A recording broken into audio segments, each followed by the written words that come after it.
famous line said by Friedrich Nietzsche, the philosopher who's called the man who killed God. He's a man hated by many people.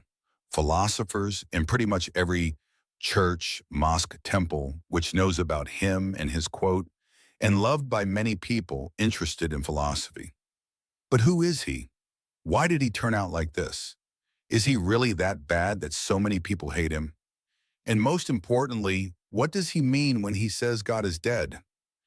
Today we'll find the answer to these questions by taking a deep dive in his life, work, philosophy, influence, and I will add my personal opinions at the end. Earliest times, on October 15th, 1844, in a small village in Germany, a child is born, and his father named him after Friedrich Wilhelm. The child was named Friedrich Wilhelm Nietzsche, a son of a religious family and a local pastor named Karl Nietzsche. His father spent most of his time in church doing his work, and the little time he had, he'd spent for his family. Friedrich soon had two younger siblings, a sister and a brother, making it a humble family of five. Everything was going pretty good for the Nietzsche family until disaster came on their front doors uninvited.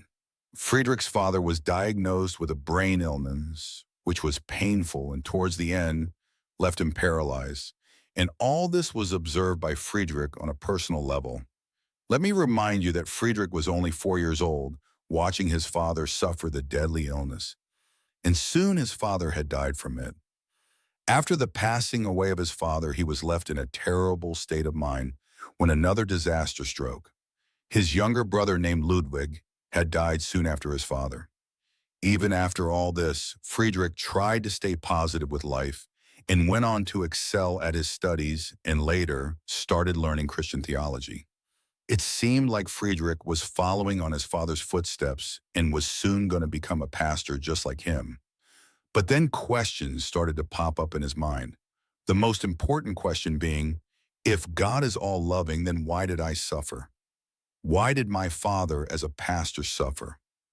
These questions filled his mind, and when no one could answer them, then he thought that perhaps religion is just a world-famous coping mechanisms for the weak. This resulted in him quitting the university and his theology studies. After he quit his theology studies, he started studying philology, which was the subject of ancient languages. Soon enough, a war between France and Germany began, and he was drafted into it, but he couldn't make far in the army as he suffered an injury after falling off a horse, and instead of going in the regular army, he moved to being a medic. But even his work as a war medic was short-lasted, as the conditions on the warfield caused him to catch another illness named dysentery. After the war, he came back to his day job of teaching ancient languages, but due to his poor health conditions, he resigned midway. After all these problems, at the age of 44, he realized the sad truth about life. And there's a story which says that on a random day, he was walking on the streets when he saw a horse tied to a cart, and the horse couldn't bear the weight, but every time the horse stopped, his master would whip him hard enough to leave a red mark. After Nietzsche saw this, he came close to the horse and whispered into its ear, "I understand you," and started sobbing and then collapsed on the road. He was in a terrible state after that and was mostly bedridden while he did his work, and he died from the various diseases at the end of his life. Works. Friedrich Nietzsche's first major work was The Birth of a Tragedy in the year 1872. It argued that the Greek tragedy arose from two opposite factors named the Apollonian, which is order, reason, beauty, aka rationalized force, and Dionysian, which is the opposite of Apollonian and represented chaos, emotion, intoxication, aka irrational aspects. It critiqued modern rationalism and celebrated art. His next work was Untimely Meditations, released in the time frame of 1873 to 76. It had 4 essays critiquing contemporary German culture, and especially excessive historicism.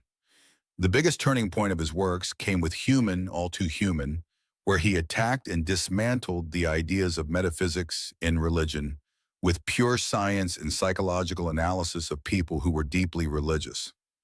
Even though it was controversial, it still was just the calm before the storm, because the next work of Friedrich Nietzsche made him the devil to religious people of the century. The Gay Science, which was published in 1882, was the publication Nietzsche is known for.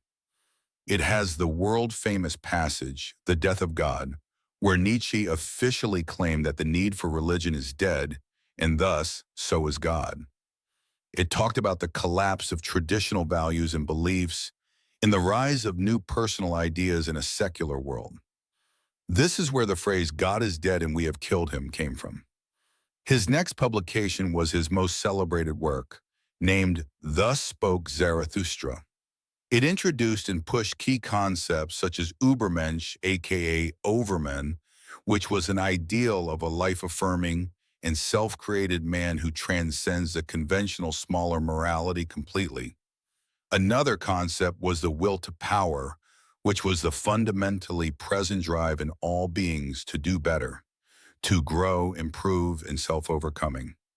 Another big idea in it was the idea of eternal recurrence, which meant that are you fine with living your life again and again for eternity? If not, then you're living wrong, and if yes, you're truly life-affirming. Sadly, this literary philosophical epic was twisted and used as Nazi propaganda during World War II, fueling something Nietzsche never would have wanted to happen. His next work targeted on philosophers of the old times and their morality system named Beyond Good and Evil. It challenged old morality teachings and claimed that they were biased and had hidden power dynamics. With this publication, Nietzsche challenged the very core of objective morality. His next publication, named On the Genealogy of Morality, straight up argued against the ideas of good and evil and bad conscience, and called them a way to control people. It argued that the old Judeo-Christian values of morality came from the resentment of the weak to the strong, which reframed weakness as great virtue. He made a couple more projects before his final work, his autobiography. Titled Ecce Homo, his autobiography featured his own outlook on his life, and his autobiography's chapters named were bold, as Nietzsche ever was. His chapters were named as if he was simply explaining his life and reasons, but also carried a sense of pride in them, such as why I am so wise and why I am a destiny. This was his final work just before his mental collapse. He completed it in 1888, but it was published much later in the year 1908. With that final piece of literature, he cemented his legacy as the challenger of faith. Philosophy. Nietzsche's outlook on the world was different from many people in those areas he lived in. For Nietzsche, the universe was indifferent. It meant that there was no guidance, no plan, no otherworldly reason or rationality, and it was all just chaotic, vast, and without meaning or purpose. It was really similar to Schopenhauer's idea of the universe, which stated that the universe is driven by a blind and suffering will. Nietzsche's universe is almost identical to his, but with the difference of the existence of a godly will behind the universe, which was used for explanation by Schopenhauer, but rejected by Nietzsche. One of the most cosmological ideas of Nietzsche was the idea of eternal recurrence, which had the hypothesis that time is infinite, but matter isn't. So there's one way the universe can go, and it's round and round. As it stated that everything in your life and everything outside it will happen again and again and again infinitely, this proposed his famous question: if a demon told you that you would live this exact life again and again, would you despair or would you want nothing more? Keep it in mind that it wasn't supposed to be a scientific hypothesis, but a psychological one. Nietzsche is obviously a philosopher of life more than anything. He focuses on the idea of living a life in a godless world more than anything else.